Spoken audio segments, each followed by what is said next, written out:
Welcome back to Season 2 of Lost in Roshar, the ultimate journey through the Stormlight Archive. I'm Christian Kremling.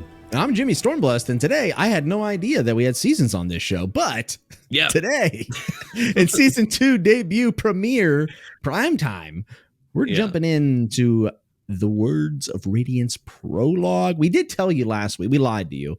The lie sprinter flying around my head right now because we said we were going to do Chapter 1, but Christian Kremling messaged me and said, hey, bro, let's not do Chapter 1 because I have way too many things to say about the prologue and we can't do this for 2 or 3 hours. So I said, okay, that's fair.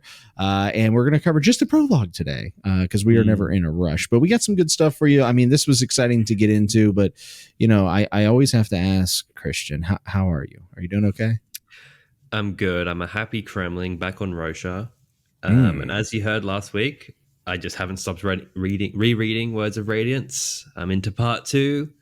I've been just burning through this book, and man, does it feel good. Like last week, I was very bold. I said, let's do 1 and 2. And then so what I'm doing is I'm reading an enjoyment read, an enjoyment reread, and then going back to our chapters each week. And firstly, I forgot how long the first Shallan chapter is. It's quite long.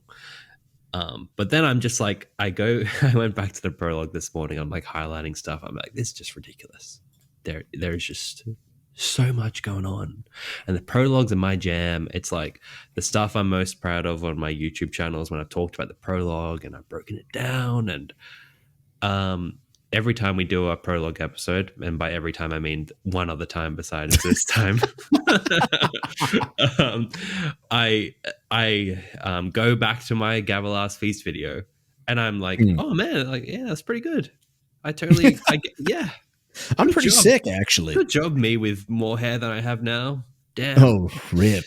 Major rip. I was a 4-head, now I'm a 5-head, but that's okay.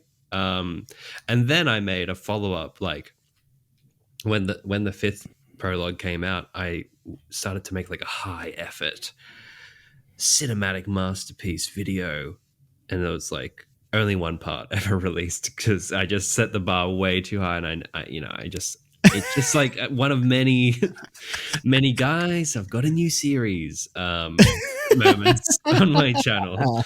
It's a great start. If you want to watch that one, it's freaking, it's the video I'm most proud of. It just I go, next time we're going to dive into this. And it's been 2 years. But this is why this pod has been good. It's finally Christian's channel is consistent. Finally. Here's the thing. Here's the thing. You have to be able to know what your limits are. You got to be able to know what you can do on a regular basis because consistency trumps effort almost always. Yeah. So figuring out what you can do, what that frequency actually is, I think it goes a long way. You got a lot of stuff to be proud of on your YouTube channel. So whether or not you discontinued series or jumped off of things and pivoted to a different format or whatever, I mean, you still have some of the best content out of there. I always said that your channel is what made me love Stormlight. I liked my read of Stormlight, but you made me love and appreciate more of it. So you should be proud of those videos. Do you think you're going to do anything before Book 5 release, or are you just going to? The problem is I was talking to a family member this week, and they're like, dude, you gonna upload a video anytime soon, or is it just gonna be these stupid podcasts? And I'm like, I've been making theories on Rhythm of War for the better part of 4 years almost. So it's inspiration levels are low because what people want, they're like, hey, please recap things, so I'm ready for Book 5. And I'd like to do that, but it's just it's kind of boring. On my end, it's really boring, and Coppermind has summary. It's out there. I like making theory videos, and I feel like most theories are kind of done, or will be soon redundant with the new book coming out soon. And because we're going to get part 1, I'm assuming in week by week chunks. Book 5 content starts in a few months here, so it just I'm not that inspired to be all right, let's make a theory on whatever. But once Wind and Truth comes out, I feel like that spark is going to kick back, and I'm going to want to make videos again. But I feel like these podcasts, I mean, I personally love the podcast, and I feel like you're getting more Stormlight from me than ever. And I'm assuming if you're listening this far into it, you think the same. But yeah, I do miss making videos with fun visuals and music and effects and like that. That's my jam. That's always been my jam. I never wanted to like talk this much, really. I just wanted to make cool looking stuff. Do you want to be my editor? Yeah, man, I'll edit your stuff. I would see. I love editing. I love that. But I was saying to Jimmy earlier, like this podcast is because I love Stormlight, but I just want to hang out with my friend as well, like an hour a week. That's why I'm here. But it's grown into something more, and I've learned how to speak a little better, slightly.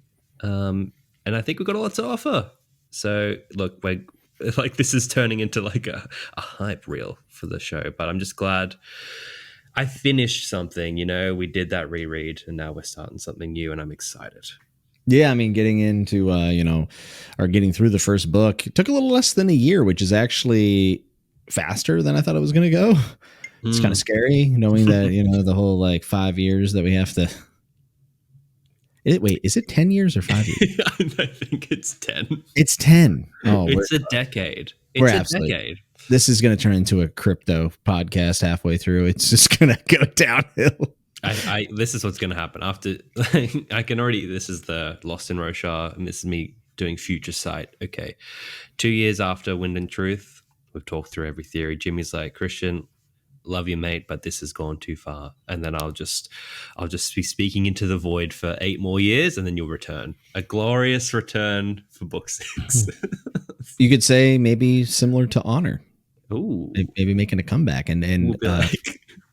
Listen, we're going to get into this prologue and we're going to talk about it, but I actually have something I need to talk to you about. Oh, yeah, man. This is major. Okay. Okay, I'm ready.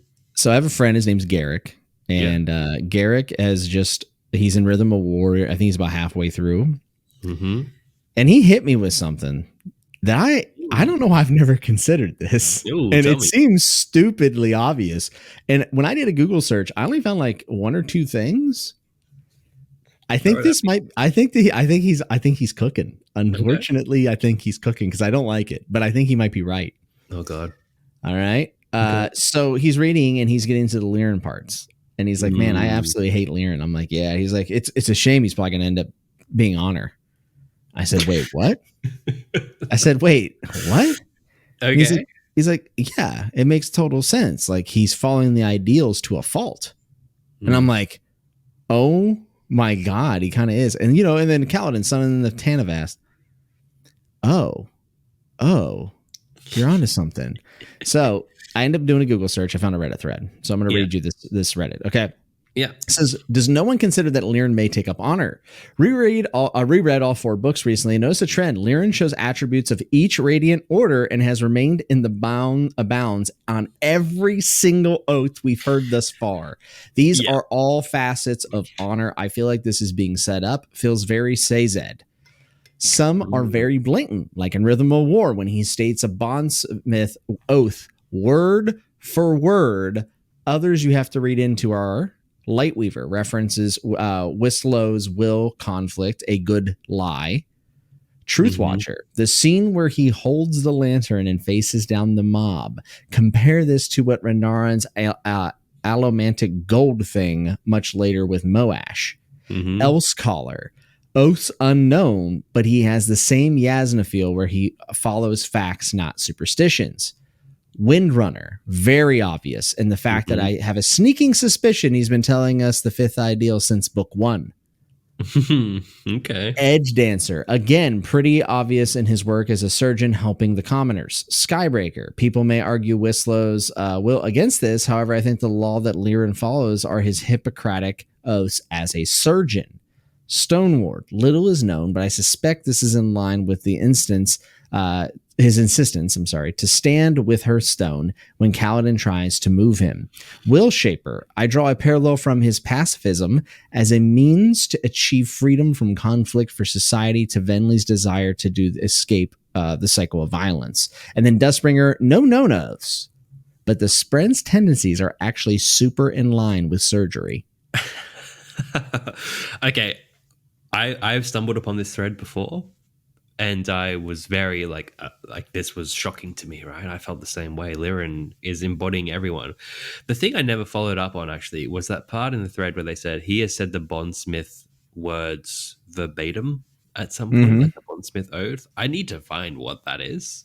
But what also lines up is, how Honor, or the Stormfather, sorry, calls only Kaladin the child of Tanabast. Everyone else is son of Honor. He is, child of Tanabast. And then somebody did ask Sanderson, would the Stormfather call, oh my gosh, really bad, I'm forgetting his name. Kaladin's brother. Why am I forgetting his name? Dead kid. Yeah, that good old... The corpse. Oh my, what is going on? How am I not remembering? It's Tien. Tien. Oh, okay. Tien. Would someone call Tien, would he call Tien child of Tanabast as well? And Brandon said, something to the effect of, I see what you're getting at there, but I got to raffo you on that one, that account. So look,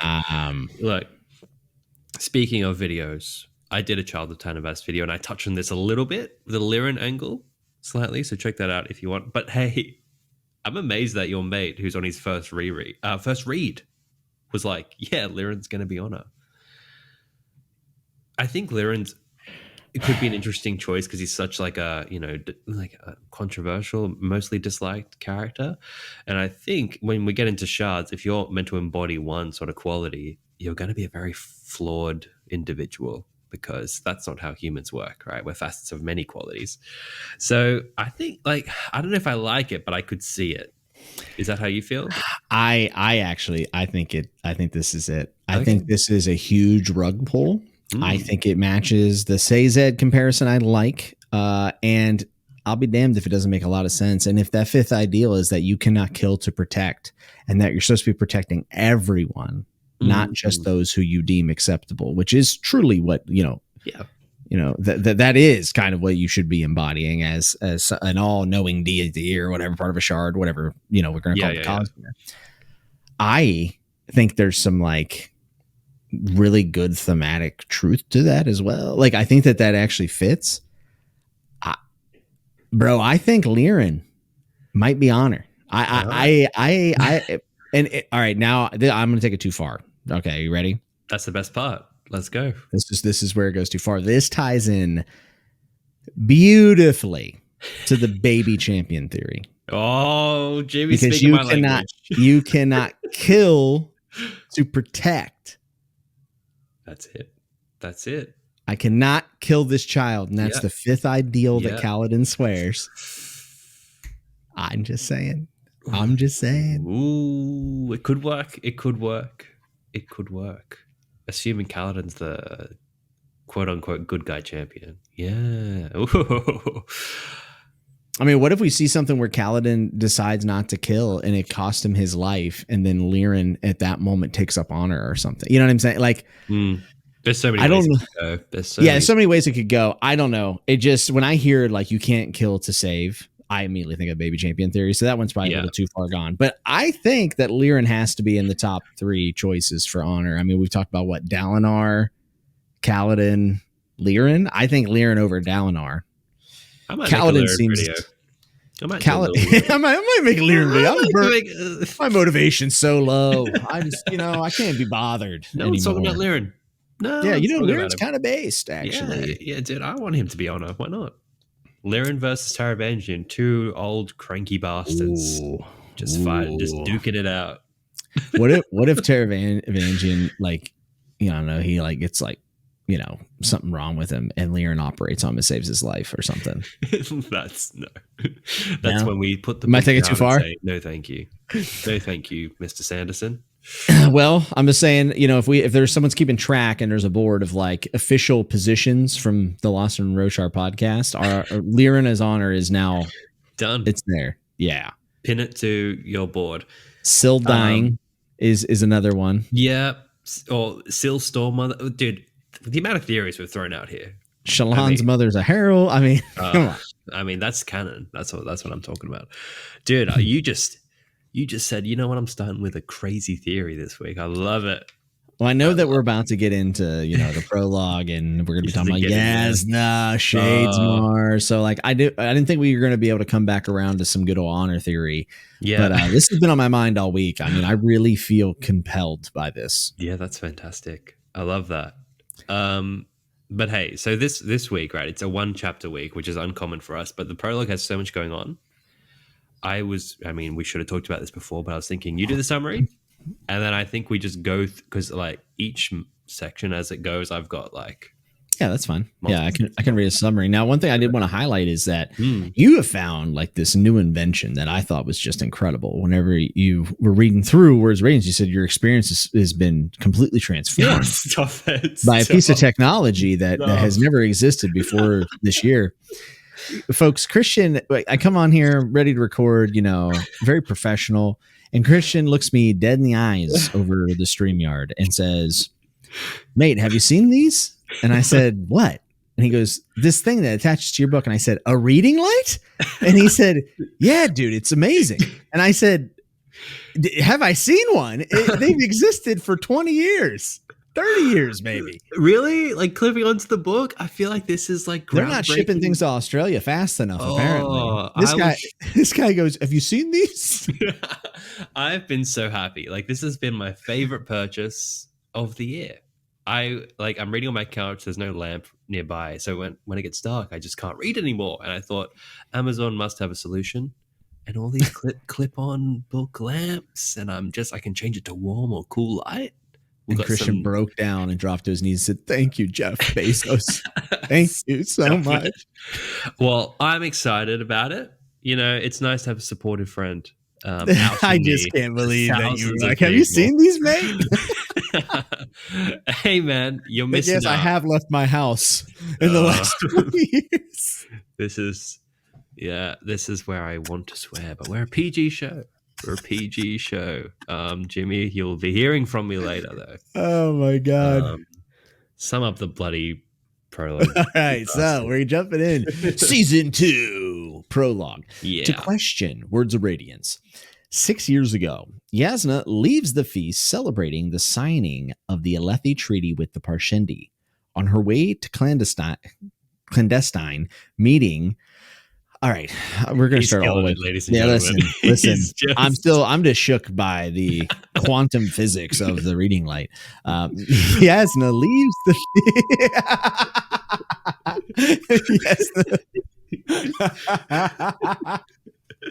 Jasnah leaves the. You should leave that in. Jasnah leaves the feast celebrating the signing of the Alethi Treaty with the Parshendi. On her way to a clandestine meeting that she has scheduled, she notices her shadow pointing the wrong way.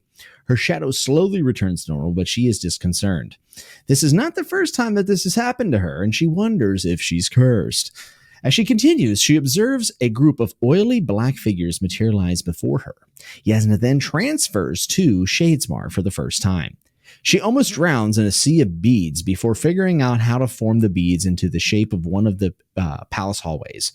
One of the figures approaches her, drawing a sword, and Jasnah manifests a statue of Talonel to protect herself.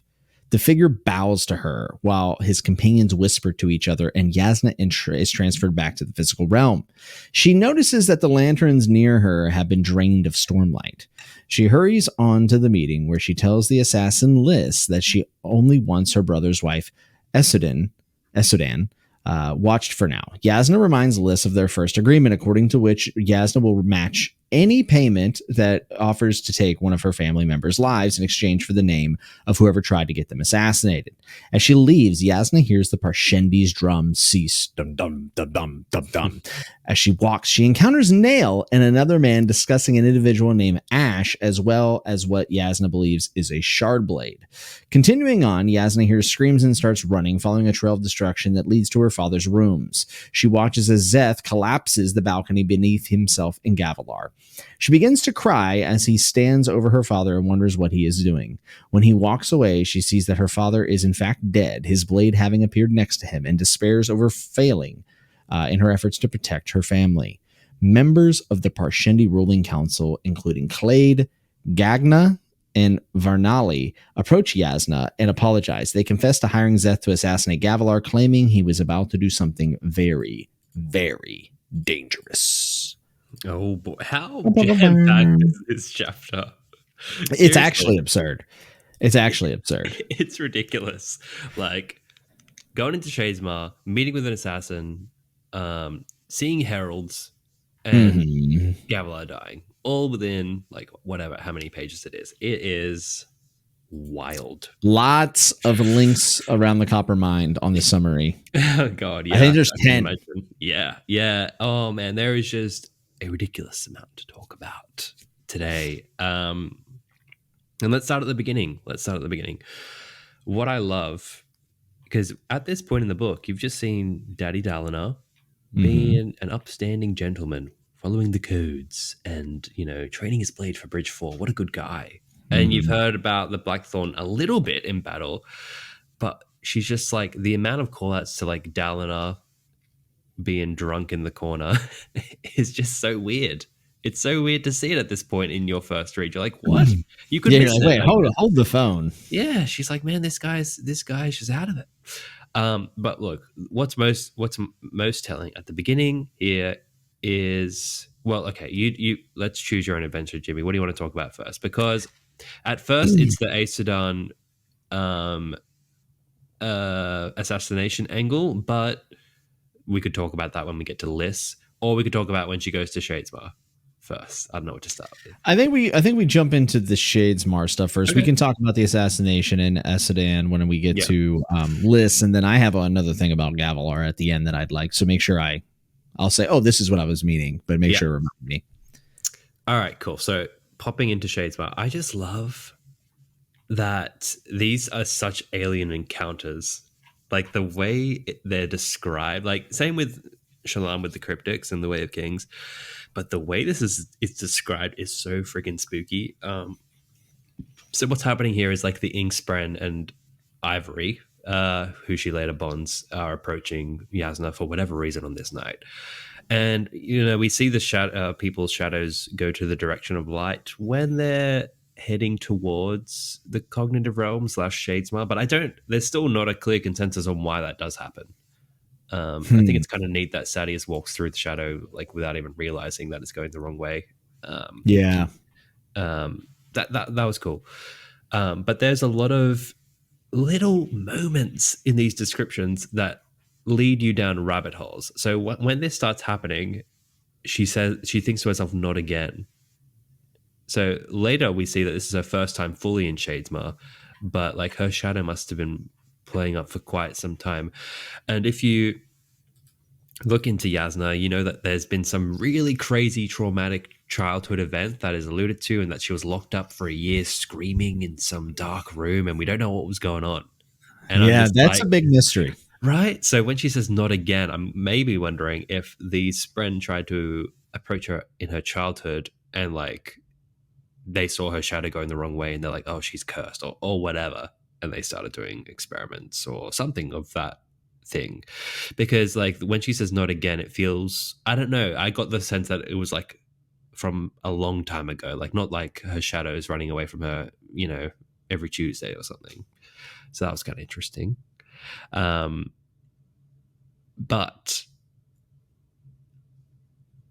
where was the line?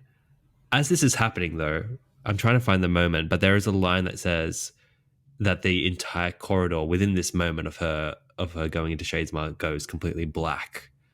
And what's that trying to tell you? That's trying to tell you that she's using like the stormlight and the gemstones to surge bind or whatever. But to dim out this entire hallway with entire goblets full of gemstones is an insane amount of stormlight. So I'm like, what is Jasnah actually doing to warrant that much being used? That's what kind of raised my And alarm. does that traumatic event tie into this? Yes. Yeah, like I know like we're meant to think, oh, Jasnah's like just like Shallan and Kaladin, but I kind of feel like there's always a little bit more, especially with Sanderson, right? There's always like more than meets the eye.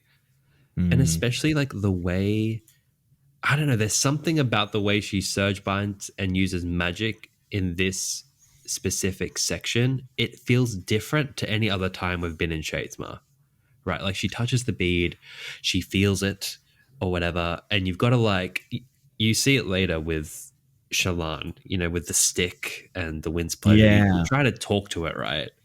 But with Jasnah, it's completely intuitive. Like with the palace, she just like raise up or something. She's like just thinking it. She's not talking to anything. It just happens, right? Yeah, the whole sequence. I mean, I feel like we're missing something from this. You know what I mean? Like, or why was she pulled in at this exact moment? Like, right. I don't know. It almost feels like someone sent her there. Yeah, well, I feel like because it felt like a test because Ivory has a sword, and I don't really know. Like he takes it out of the sheath, and I'm guessing he's trying to like push her to surge bind or do something. Like he's not trying to hurt her. I think it's like an initiation. Like how will you respond to this thing? Because there's inkspren behind him watching wait, too. Yeah, and later, wait, hold on. And who is this? Ivory is like Jasnah's spren. That's like okay. Like Patton to Shallan and Syl to Kaladin. Her guy is Ivory. He's an inkspren. So, okay. But this is their first interaction. It seems anyway. So it seems like there seems to be a conscious effort around this time that Spren are like meeting up with humans. Like we got to make bonds again. But they're like testing things out. It's like when Patton was with Shallan and Carbrand. There was always a few other cryptics behind him. It's like they're watching to see how they're going to react. And that's what it felt like with these inkspren here, because once Jasnah, she kind of takes control of the statue of the Herald, and he like then Ivory sheathes his sword, and the inkspren behind him like start nodding, and he bows at her. It's like, yes, you did it. Yeah, that's what I'm saying. I'm like, well, what? I don't know, man. It felt like an initiation to some degree, but to go back to that, I just took that at face value for a long time. But the fact that she did that, like she brought that statue, it felt like awakening. Like she made that statue somewhat come to life and start using its blade. I don't think we've seen that. I really don't think we've seen that at all. Like, I don't think we have either. I don't think we have. Yeah. I mean, I always try to like make outlandish claims, but I'm almost, and it's been a while, but I'm almost certain I don't think we've seen anything like that go physical, shadesmar, anywhere that you awaken something and it like acts on your behalf. Like, how the hell did she do that? I'm just trying to find the sentence where this happens. There's also like a pretty big suggestion that we're going to see a lot more of Jasnah. Like Jasnah is a mainstay, I think, right? Wouldn't you agree? Yeah, because the last book is her flashbacks, book 10. Yeah, that's what I'm saying. I feel like that's pretty major. Yeah. Okay, sorry. I found the page now. I found all my notes. Okay, sorry. That took a minute. No, you're good. So we can tell that she's an Elsecaller immediately with one sentence. If you're an astute reader. So like every Order of Radiant gets 2 abilities, and Elsecallers get transformation and transportation. These are their 2 things, right? So when she leans on the wall to, brace herself, she ends up like accidentally transforming it into like mud or something to that effect. She starts sinking into it, right? And then she slips into shadesmar. So that's her transforming and transporting. Like these are the 2 things that Elsecallers have. So you immediately see that. Then we get my favorite description trend of shadesmar, when as soon as she gets there, she's looking at the sky and they're like, oh, it looks like a highway. Those clouds look like a highway heading to the sun, or something to that effect.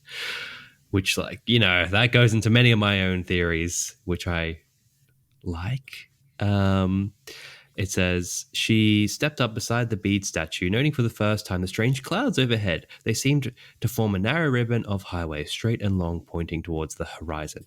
This is just like one of the ongoing mysteries of shadesmar that we still don't know what the hell that is. We don't know what that is. Here's another good question for you. Is like, why beads? Do we know beads? Like, have I forgotten this? Yeah, I have no idea.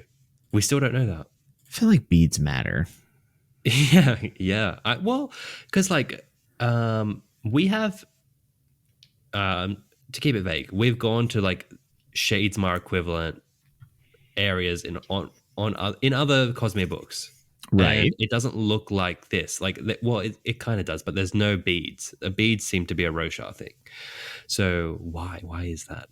Why is everything a little bead? Yeah, the beads are the thing that almost, and also like just one really kind of cool to think about in general. But I'm like, man, I would love to know why beads. I need to know. Because I'm a little confused, because from the way it's described, it's like each bead is like an object in your immediate vicinity, right? And you've like, here's the stick, here's the lamp, whatever, right? But I don't think I ever recall that the beads then form the object that you desire, right? Like I thought you were talking to the representation of that object, which is one singular bead. Like the palace was one bead. So why did they all form the palace together? That confused me a little bit. Maybe it's just like how you would transition back to the real world. I don't know. But this is the description of it, of some of her when she awakens the statue. Jasnah held up a second bead, the statue she'd sensed earlier. She gave it power, and other beads collected before her, taking the shape of one of the statues that lined the front of the feast hall, the statue of Talanathalin, Herald of War, a tall, muscular man with a large shard blade. It was not alive, but she made it move, lowering its sword of beads. She doubted it could fight. Round beads could not form a sharp sword, yet the threat made the dark figure hesitate. And I just wrote, I've never seen any surge binding like this before. I don't think I've seen that. It's crazy. Yeah, I feel like this is one of those prologues. Like, obviously, there's going to be like Gavilar answers. Like, we know that. But like, I think when it comes to the magical implications, like, I don't know, man. Yeah, we wager that there's more happening than what we currently understand. So yeah. Leave it at that. But yeah, then Ivory raises two fingers to his forehead and bows, as if in respect, cloak flourishing out behind. Others had gathered beyond it, and they turned to each other, exchanging hushed whispers. So they're probably like, yeah, she's pretty good. Yeah. Like, she's pretty sick. I've never seen anyone do that. So, look, for that portion, I just wanted to say something more is going on there, in my opinion, in the shadesmar section, because it feels quite different to the others. Yeah, that doesn't even feel like a hot take. I mean, that there's clearly tons and tons and tons of stuff going on. Yeah. I'm also like, and people are probably like, how could you forget this or that? Like, there's so much I have forgotten from this. You know, it is very hard to remember all the little details when it comes to shadesmar and how everything works. I mean, of course. It's fairly difficult. Because, like, you read these books, you might dive into the lore like me or whatever, but like, give it a few years and you're like, yeah, Kaladin did the long jump. He went and did the arena fight, and then Dalinar, you can't take his pain, and then Taravangian Zodium. Like, these are like basically what you remember. And then all the little details, you got to go back and remember. Okay, so keeping on with this chapter, dude. Tell me if you find this sus, right? Okay. So, like, she is always like, well, Parshendi aren't dumb. They've got culture, right? Because she keeps talking about the drums and their beat and its complexity. Yes. But then we have this line. This far away, the music sounded disturbingly like the beads from the dark place rattling against one another. And we know Roshar is all about the rhythms and the tones and all this stuff. And maybe it's not like a disturbing coincidence. Maybe it is like something in the world, like, you know, because like the singers are tied to Roshar, they've got their rhythms and stuff. Maybe that does carry through into the beads. Maybe they do move at this sort of weird specific timing. I just thought that was a bit. Do you think that's just like a coincidence, or that's like some world building nod? I don't know. Maybe when I read it, I didn't get a total, like, you know, my ears are itching, like, what's going on here, you know? Yeah. Pondering. You know, one thing though is like, I don't know. The thing about Jasnah, she's smart, and Sanderson writes her smart, meaning that she knows things that other people are. She's very perceptive. So like, she notices the Shin Man, right? She's like, oh, that's interesting. Oh wait, didn't Liss say this? Like, she's putting things together.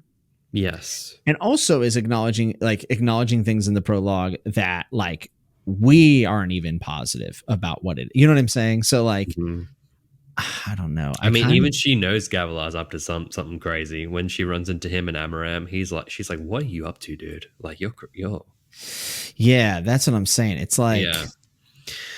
So, but I guess to go back to that, it's like she isn't aware of everything. So I feel like even the things that if she doesn't understand, I don't think we can. Like, I think it's right. very hard. You know what I'm saying? Like, yeah, we're dumb. Yeah. yeah, Jasnah's smarter than us. Yeah, for sure. Just a little bit. Just by a minuscule amount. Yeah, a little smidge. But hey, what do you think of Liss, the assassin? Because I got some things to say here. So Liss the assassin is fascinating. I think that the fact that there's like a network of assassins in general is pretty interesting. Now, is Liss someone else? I'm going to put a case forth that she is someone else, but it's is she a herald? I think she's a herald. Yes, I felt like she was a herald. I do believe so. For a multitude of reasons, which I shall outline now. Please do. Okay. First reason is in this scene or this prologue, we have confirmed sightings of Nale, Kalak, Yezrien, and Shalash. So that's 4 heralds already at this freaking party, which stands to reason that there would be, maybe a couple more. With Liss, there's a few clues that she's a herald. One is the whole like, oh, she gouges out eyes, so you don't know she has a shard blade. So it could just be a normal shard blade. It could also be an honor blade, which more or less to the average person does the same thing. But what kind of sold it for me is, one, it's very rare for a woman to have a shard blade on Roshar, especially at this time. Now it's not so rare, but at this time it was very rare. And two, how much Jasnah struggles to figure out her background or where she's from, her accent, her look. She can't quite place her, and that happens a lot with heralds. People can't place them in the current state of day. Like, oh, is he from this place or that place? Like, they look a bit different. Like, they can't pin it down. And for me, that's the biggest thing, that she's a herald. And last point, all the heralds are crazy now, and their form of craziness tends to do with, like what they were known for in the past, right? So Yezrien, king of the heralds, inverse of that, drunken beggar. Nale, herald of justice, inverse of that, obsessed with the law to a fault and killing people. Shalash, herald of beauty, inverse of that, destroying all the art of herself and every depiction of herself. And Talon, herald of war, he's like the fallen soldier, he can't do anything. I forgot what Kalak was, but now he's a bumbling idiot. Who I'm saying she is, I think, is Vedel. And Vedel was an edge dancer known for healing people. So the inverse of healing, assassinating. That's my case for Liss being herald. I love it. Okay. I love that. I'm also happy that I picked up on that I'm like, yeah, this has to be. Like, it's just too weird. Like, she's never comes back. It's like never discussed again, really.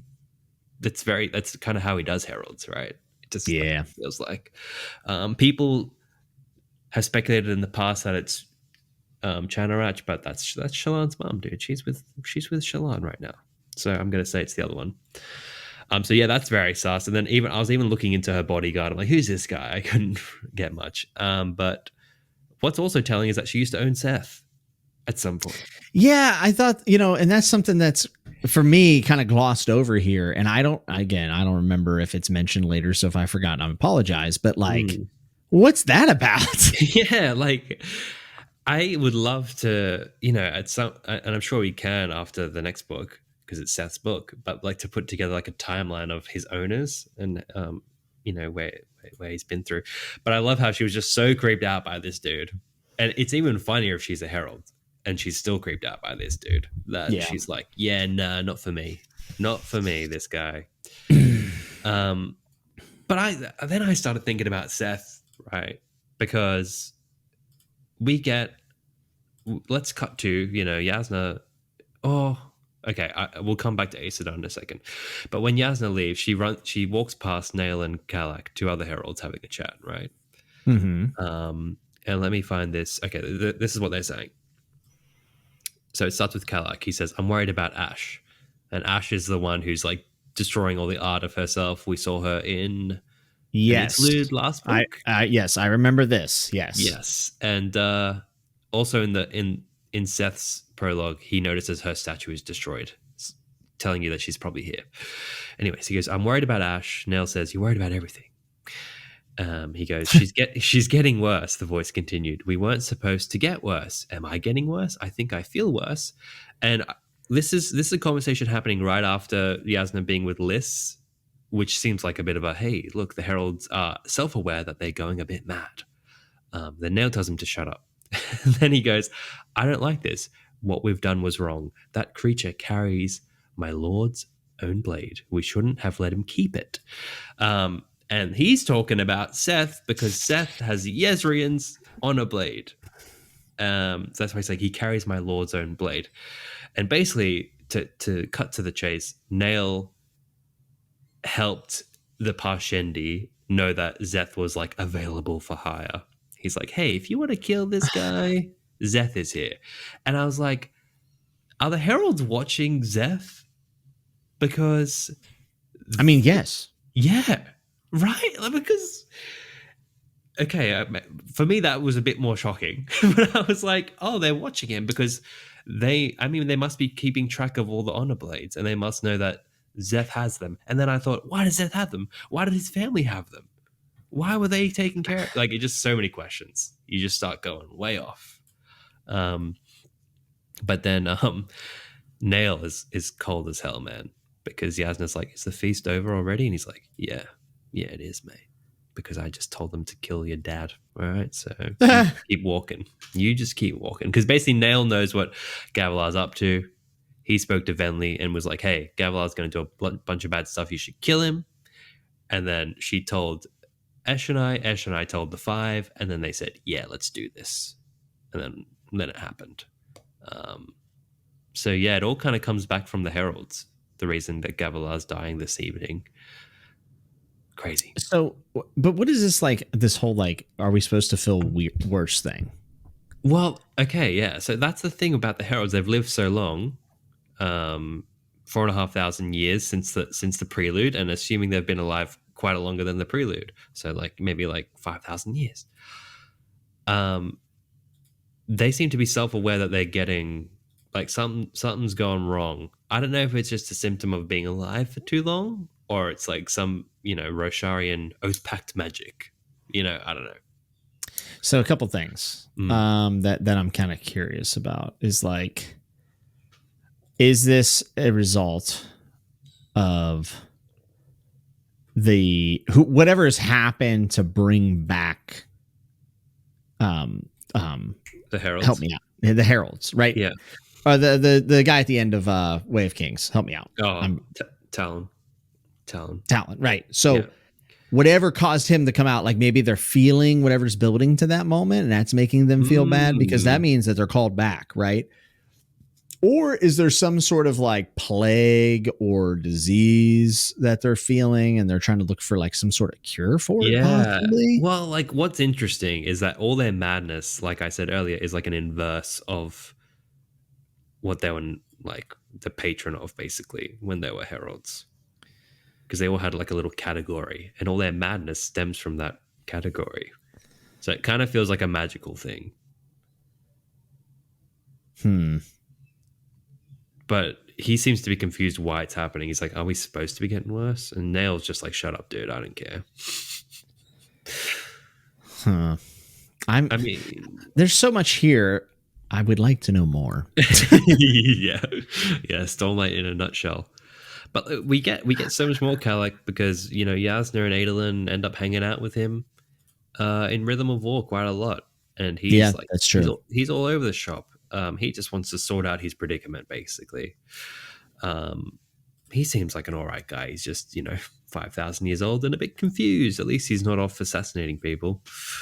That's what I've been trying to say. You can't just, give him a break, guys. But hey, okay. Next thing. So this is so packed. Like, we go on tangents, but I'm like here to talk, man. We've got to talk business. No, this is what it's about. Let's go. All right. So why is Jasnah trying to kill Elhokar's wife? I mean, that's the obvious question. I mean, we know that she ends up getting intertwined with the Unmade, yes. right? In book, yes. What is that, book 3 or 4? That's 3. That's Oathbringer. Yeah, it's Oathbringer, right? So we know that that's happening. Do we have any clear idea of why this is happening? Well, I thought I struck gold, right? And this, if you don't want it, this is some Prologue 5 stuff. But come on, guys, it's a Stormlight podcast. Let's talk about book 5 Prologue. I'll timestamp it, whatever. So in that Prologue, in the current version we've got from Sanderson, there's a cheeky line when Gavilar's thinking to himself, man, I wish I could go back to the old days with Sadeas, his wife, and Aesudan. God, it was good back then. We were all great friends. And I was like, why the heck is he adding Elhokar's wife to his list of nostalgic friends? Which sent me down a rabbit hole of like, man, Gavilar's working with this chick to do whatever. And then I brought that up in a theory video recently, and people said Sanderson has since confirmed that should have been Navani in his head when he was thinking back. So maybe he wasn't thinking back on Aesudan, which is a bummer. I hope it is her, but okay, maybe it's Navani. So if you cut out that, even with that, does Gavilar seem like a dude who would let Elhokar, of all people, have any say with who he married? I doubt it, right? So Aesudan, stands to reason that Aesudan is a plant via the top G Gavilar. And Gavilar obviously knows people from not on this planet and many other things, right? So maybe Jasnah has an inkling of that. Also, you get a little bit of characterization of Aesudan in this very chapter where when Dalinar's, causing a ruckus, everyone's like, be quiet, blah, blah, blah, stop embarrassing us. It says, all save Elhokar's wife, Aesudan, who snickered primly behind a handkerchief. And we know that Gavilar judges the heck out of Dalinar for his alcoholism and all of that. And her laughing at him, it's like she's in on the joke, right? So I think she's working with Gavilar.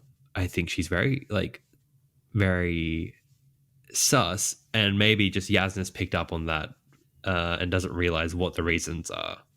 She wants more information before she pulls the trigger. What do you think?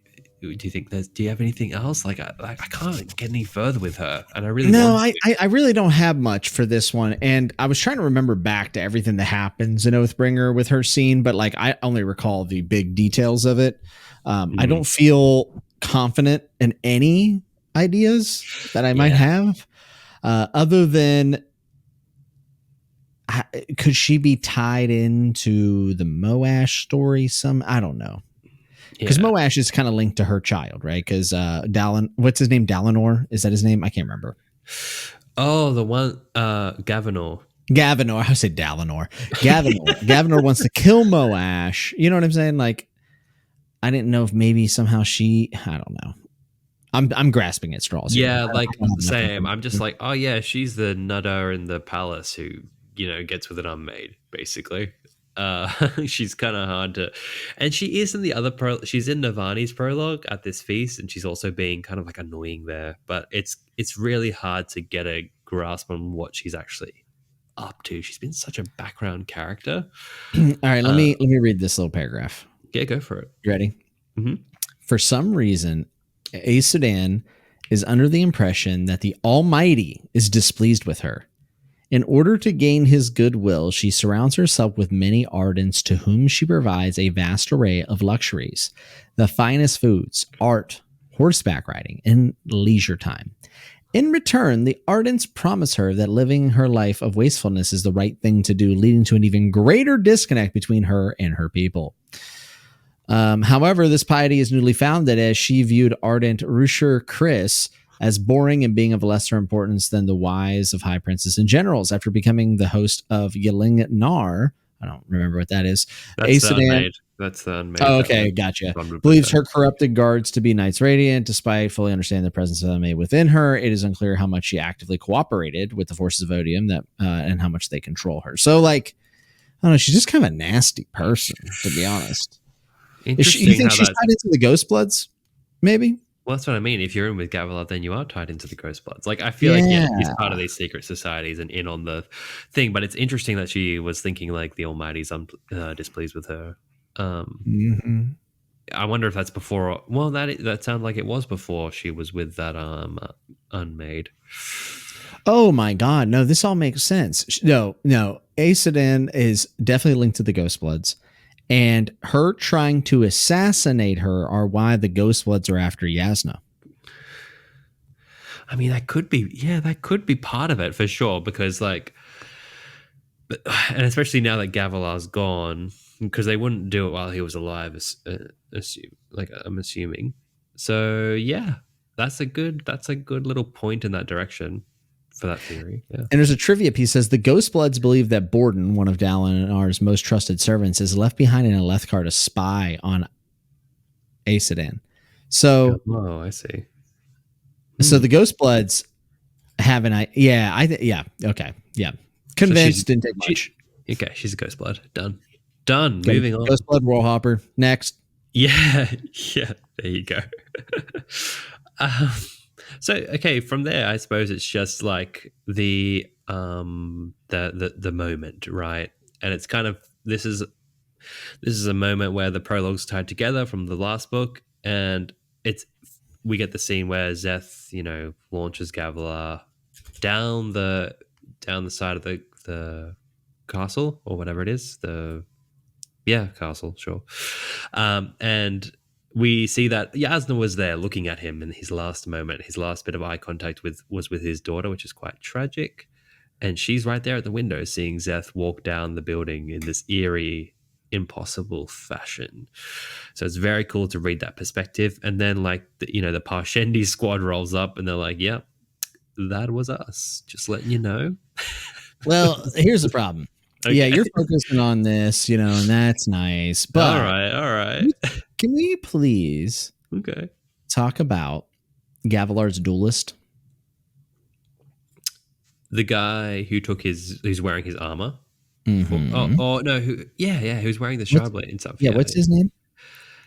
Can you remember? Is it Tyrim? Let me check. What about him? So I don't know. It's just like mentioned.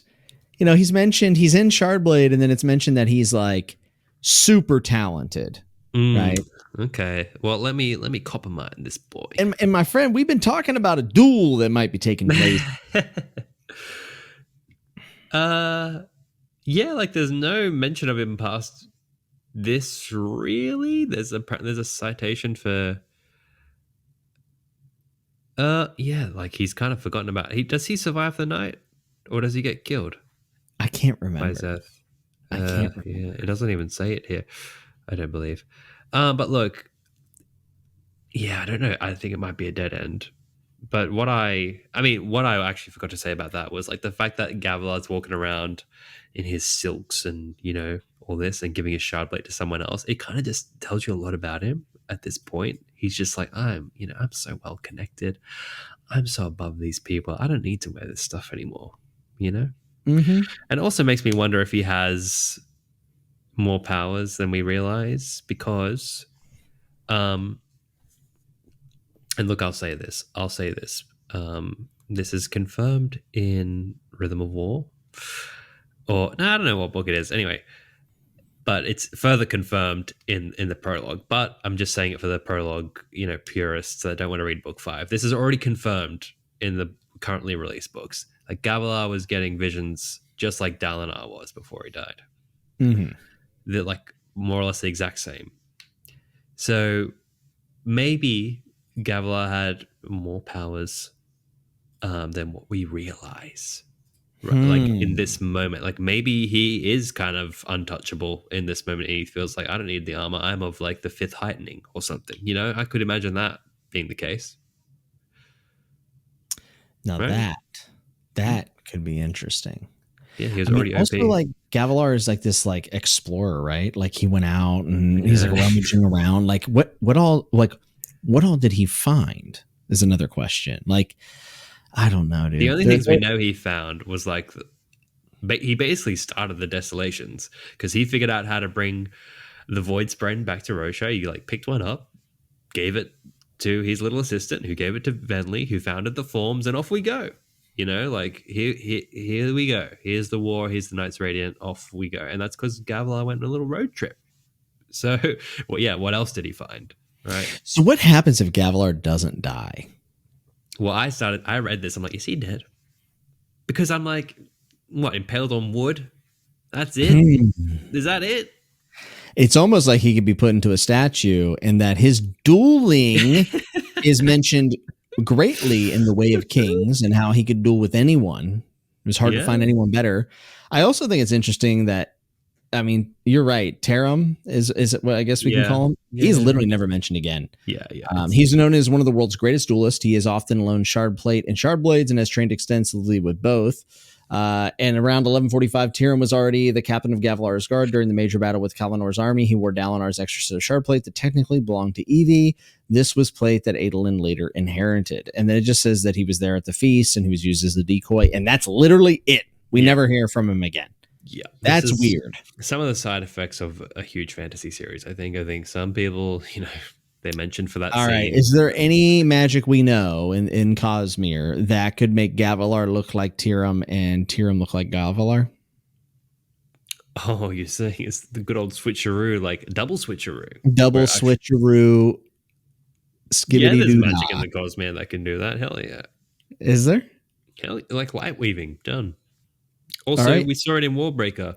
Confirmed. Like, the Warbreaker, enough breaths, you can change your appearance. Maybe Gavilar, maybe. But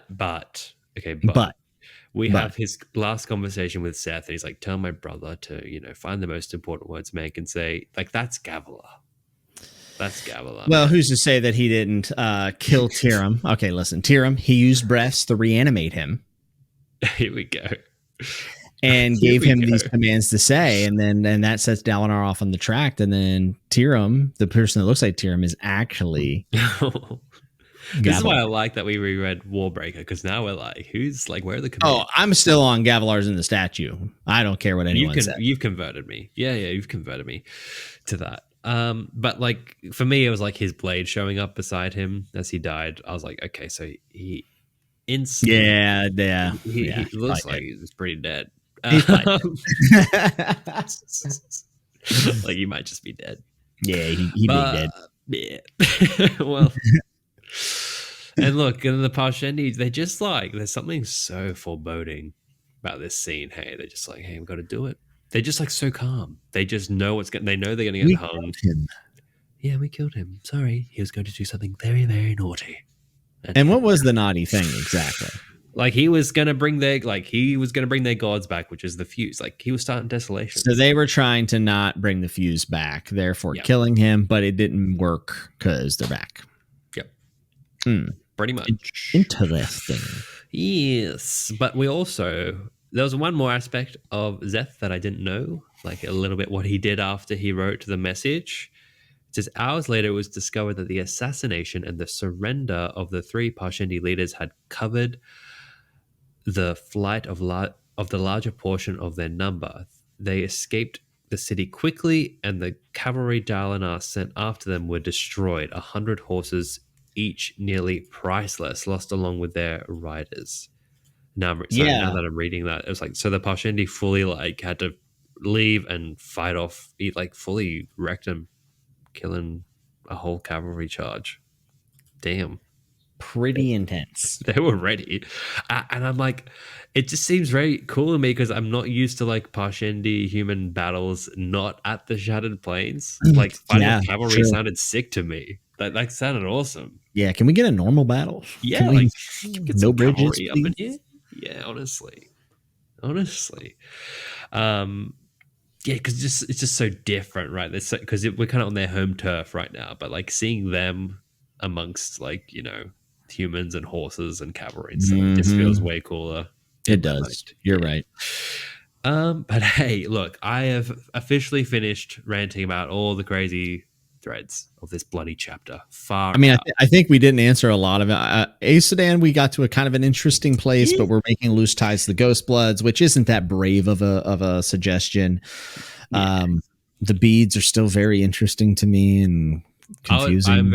I would love to hear from you guys. Like, am I going crazy, or is that like completely different to the other surge binding and shadesmar that we've seen? Yeah, we'd like to know. Yeah. Any other Jasnah theories are also welcomed. Yeah. And what do you make of the Herald saying, "Why are we getting worse?" That is also one that's going to stick in my craw for a while. Yes. I'd like to know. I'd like to know more. I feel like there was a book coming out that would answer these bloody questions. I don't know how much. Jeez. I don't know how many of these answers we're going to get, you know? Really? I'll pose this question to you. I meant next book. Of course we're going to get answers, but... All right, I'm going to pose a question to you, Jimmy. So we have confirmation that books 6 to 10 will feature a new event for the prologues that will do the whole perspective change gimmick again. My question to you is, what event will we be seeing?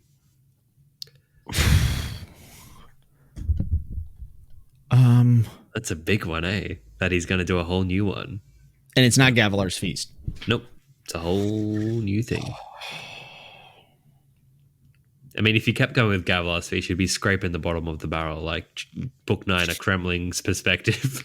Hey, that's derogatory. All right. I mean, whatever happens at the end of book 5, since it's a time jump, that's probably... Two big theories have been the Battle of Champions, which I think is fairly weak. Another one is the Oath Pact.